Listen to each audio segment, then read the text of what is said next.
Hey y'all, it's Big Al. How are we doing today? Me? Well, I'm doing mighty fine, thanks for asking. I hope everybody's having a great day. And if it's not been, let's have a better day together. Today I'm going to be making an original character. I'll kind of give you her story, kind of just yap a bit.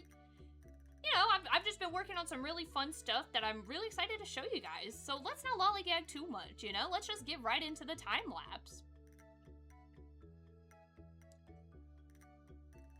So I'm just going to kind of start with kind of telling you how I got this inspiration for her, you know, giving you some background on this character, and then just kind of go off, you know, after that and yap about the creative process. Does that sound good with everybody? Great, let's go. So originally, I made this character on Tomodachi Life. I was in desperate need of another lady on my island, and I just wanted somebody kind of with like an otherworldly draw. I wanted her to just kind of be mysterious and just like very different from everybody else I've kind of made on my island. I wouldn't say necessarily it's like a normie island. It's just I don't have a lot of not human characters on my island. So with that though, I decided to name her Viola Van Meter. Violas are just such a beautiful instrument that can have such a deep sound. So I felt it just really fitted this kind of this like character I created. She's over 1,000 years old, and her star sign is an Aquarius. Her blood type is whatever she's eaten. She's originally from what is now the border of Moldova and Romania, but 1,000 years ago, that would be where the Piechnieg people were. Her hobbies consist of painting landscapes, ballet, and archery. A modern pastime she's gotten very invested in, though, is film. I think she would also consider herself a fermented fruit juice expert. Now, I'm sure you're asking, how can she be named Viola when that wasn't invented till like the 16th century or so? Well, she can't keep her original name. That would be a dead giveaway she's from an ancient time. I mean, you don't see kids named Gertrude and Ethel very often anymore. When was the last time you saw a kid named Elmo? Yeah, that used to be a name, not just the red puppet. That used to be an actual name. You don't see that stuff, you know, it's just like, it just shows your age really quick. Viola's actually her third name, and she's just been very lucky that Viola has managed to stay relevant for the last couple centuries. And yes, Van Meter is not her original surname. She's had a lot more of those. She really likes the name Viola, though.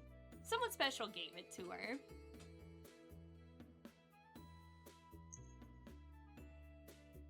So kind of some background just like about her life before she became an immortal being.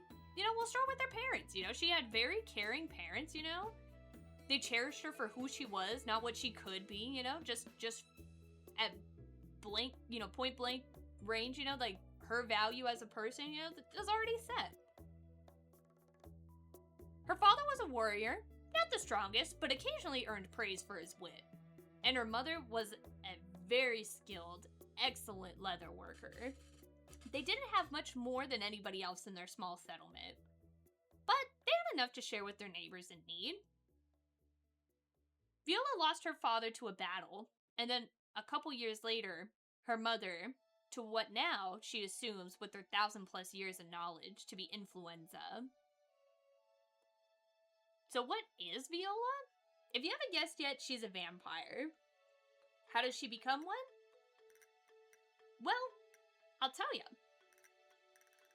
She contracted the same disease her mother had because she was the one caring for her. When she felt herself to kind of the edge of her life, so to speak, she ran off into the night in pure panic. Maybe a last-ditch delusional effort to run away from something she couldn't escape. She was only 22, terrified of the end when she hadn't even began. A lot of the medicine that the people in her village were giving to her just wasn't helping. She didn't know what else to do. So she ends up collapsing from exhaustion, suffering from exposure on top of the flu. She wakes to an ice-cold drool and a sharp pain in her shoulder. In the waxing moon, she saw what looked like a corpse, with contorted limbs and eyes of intense hunger. Probably out of pure terror and adrenaline, she was able to flail herself free, and the creature just stared at her. Before she could finish catching her breath, she just watched the rotting corpse with such a warped torsion walk away, looking more like a wolf with every step, until it reached the tree line, where the shadows swallowed the being into the darkness.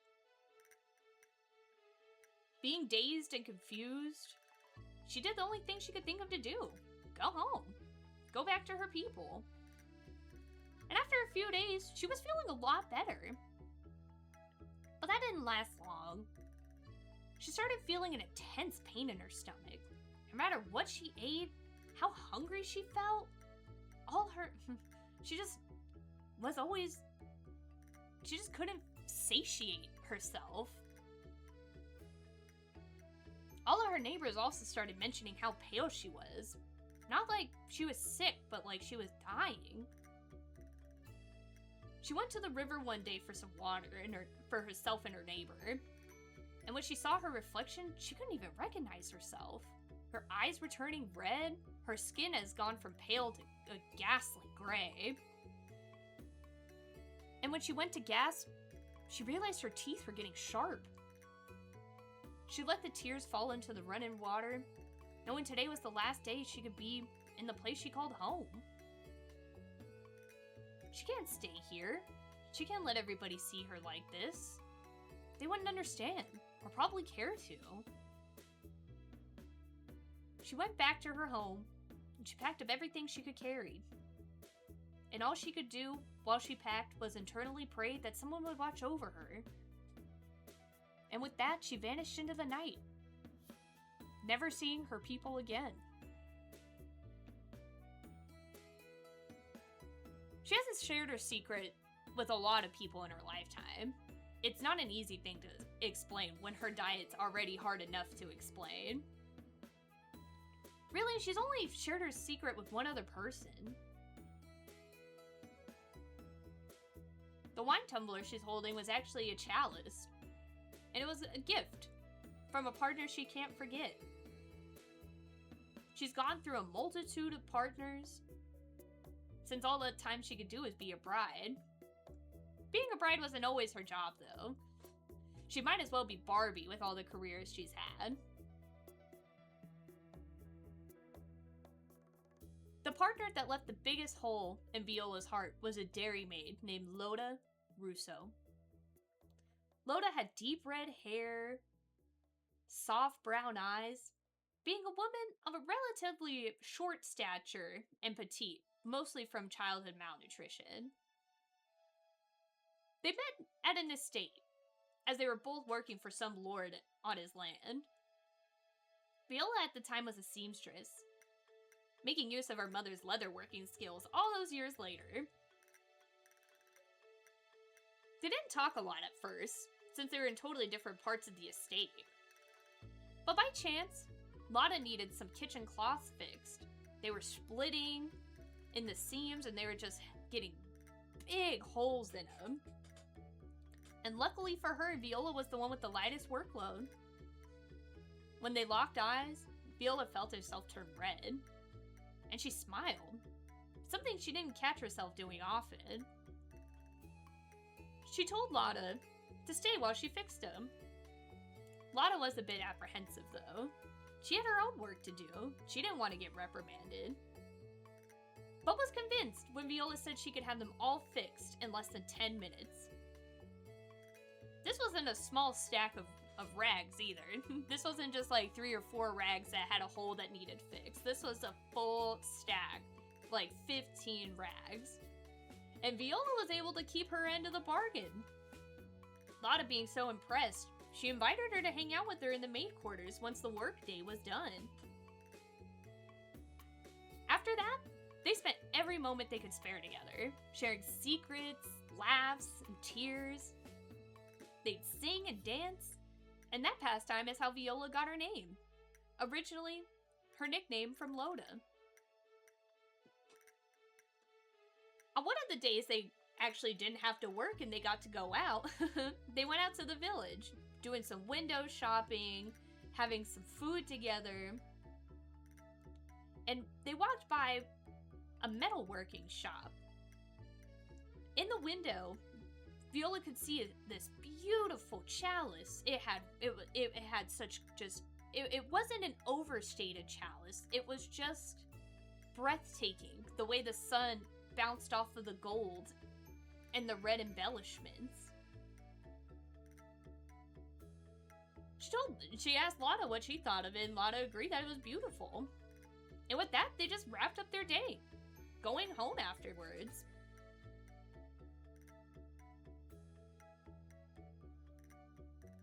Funny enough, though, about a month later, Lotta had passed a cloth with something wrapped in it to Viola. And sure enough, it was that chalice that she had pointed out to Lotta. Viola refused the gift, saying it was too expensive, that Lotta needed to send it back, the money back to her family, or, you know, any excuse to not take such a sweet gesture, an expensive gesture. And all Lotta did was shake her head and told her that she was worth more than every chalice to ever brush a royal's lips. From that point on, they were bound in every sense but legally. Lotta and Viola were never wed, and they weren't given the time they deserved. After about a decade of their secret relationship, Lotta got sick, and nothing the headmaid crafted could cure her. Viola begged at her bedside to let her change Loda into a vampire. Loda just smiled, brushing the hair out of Viola's face. She gave a weak thank you and told her that her life was complete. But she didn't want to be like her. She wasn't meant to be like her.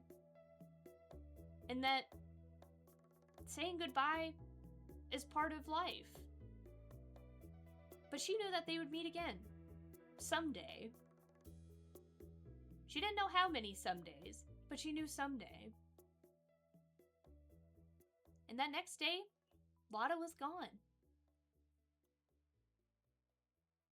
Viola has loved a lot of people in her life, but no one has compared to her Lotta. And while she has married after her and has shared her heart, no one has replaced Lotta's spot. Through the years of wear and tear, she still has her chalice, though it's more of a wine tumbler nowadays. And that's Viola's story. Some of the things I really enjoyed about making this piece of Viola was not just finding her identity, but then after she had an identity, reflecting that in the artwork. Kind of using what I thought, you know, kind of artistically looked fun and, you know, eye-catching on her to incorporate that into her identity, and then letting her identity reflect in her design. One of my favorite things that I got to do while making this piece was, I would say, the jewelry. I used this website, #nonspawn, called Eragem, and it's just an entire website of just vintage, you know, just vintage to old pieces, pieces that are over 100 years old sometimes on that website. I think I've seen pieces from the 1890s on that website, and it's just all jewelry. You can sort it by gemstones. You can sort it by metal. I just like to go on there and just kind of scroll until I could find, and I did that. You know, I just got on there and I scrolled until I just found the ring that Viola has and the cameo necklace. I really just kind of scrolled until I found pieces that spoke to me. And I think the reason I kind of picked the cameo brooch is because I feel like a cameo is like a carved cameo. It's just not something you really see anymore, you know. And I feel like a lot of like grandparents, you know, nowadays still don't really have those pieces anymore. There's such a refined craftsmanship that goes into carving like a carved piece of like mineral, and the piece, the material that was used in the reference I was using for her necklace was a coral, and coral's not something you can really find often anymore, you know, unless it's a vintage piece of jewelry. So I felt like that just kind of really, I felt like it just was such a timeless piece that like it's just such a talking point that I felt like just really fit with her personality. And same thing with the ring, you know, I found just this ginormous ring with like emeralds and just like subtle like carvings into it. Like you'd have, like if you're walking by, you might not notice it, but if you were, you know, like say you're, you know, like giving your waiter like your credit card, or you know, you're paying for something at the register, you know, that's, you know, is something that would definitely get noticed. I think that's the thing I really wanted to kind of capture for Viola, was her subtle elegance.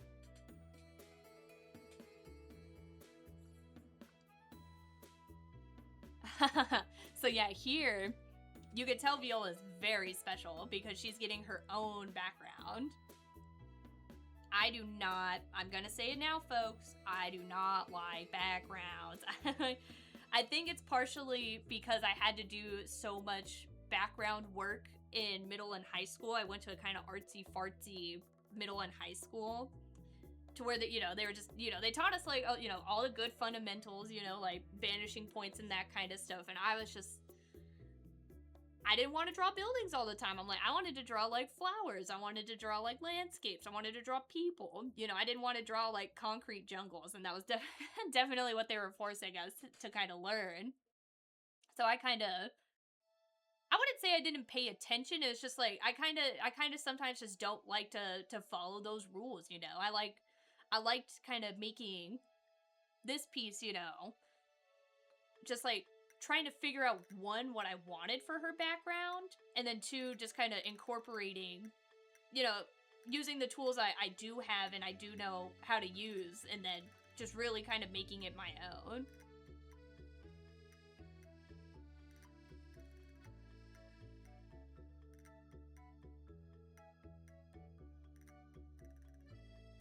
I decided to go with this background too. I really wanted to kind of, I went through so many different like scenes of where I should put her. I was like, do I put her in a garden? Do I put her in a dining, like a dining room? Do I put her in like a traditional sitting room? And I ended up going with like kind of a study, because I felt it kind of fit the most, in the sense of books that are one of the oldest, you know, forms of entertainment, you know, aside from music and art. So I thought it was really fitting that she would have just kind of her own little library of Alexandria, of just all the books she's maintained through all the years, and all the new books she's got to find.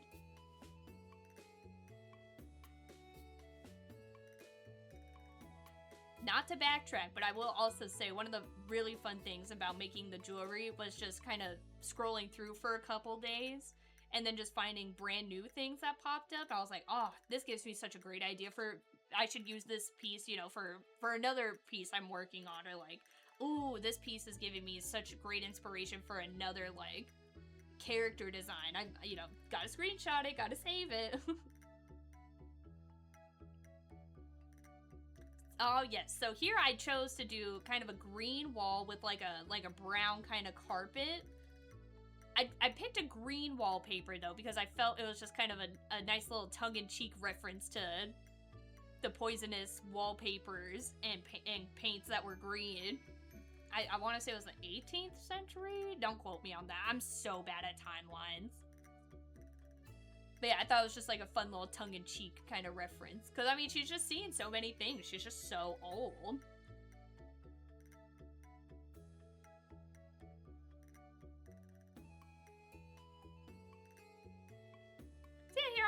filling out the books, I'm kind of just picking willy-nilly, like, what I think, you know, whatever one looks good to me, whatever one I think, you know, just kind of looks fun.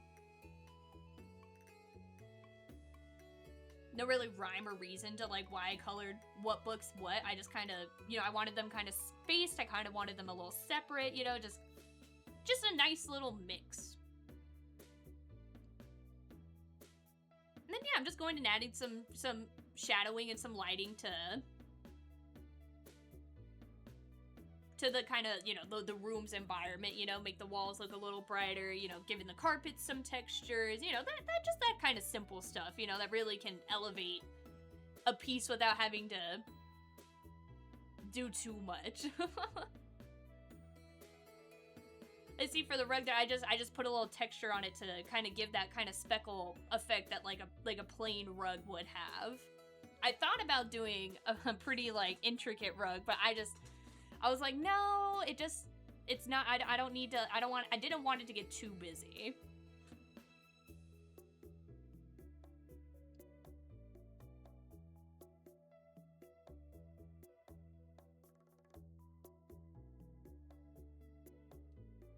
And I'm sure you guys are wondering, why did I choose pink for her hair? I'm like, girl, if I had to have the same hair color for like almost 1,000 years and then there was a breakthrough that I could change my hair color to whatever I wanted, absolutely I'd be jumping on that bandwagon. So yeah, I think it was mostly just Viola was bored of having the same hair color she's had for like almost 1,000 years. She was like, why not? You know, like, why not just change myself to something new, you know? She saw Grease, and she was like, Frenchie's hair when she's going to beauty school, I want that. Also, I don't know why I added a silver pedestal with, like, a crystal ball, like, on it. Like, just, like, a ball of crystal. I just thought it looked cool. I thought it was kind of fun to give, like, a different, thing to look at in the background. I thought about doing, like, a globe, but I was just like, I'm like, what era globe do I pick for her to have? We've gone through a lot of globes. So I thought it was just funnier to put silver with like the crystal, because then it's also that's a reference to vampires not seeing their reflection. You know, silver is bad. You know, and honestly, for the life of me, I could not remember if it was crystal or silver in old mirrors, and that's why like vampires couldn't see themselves or whatever. So I just did both.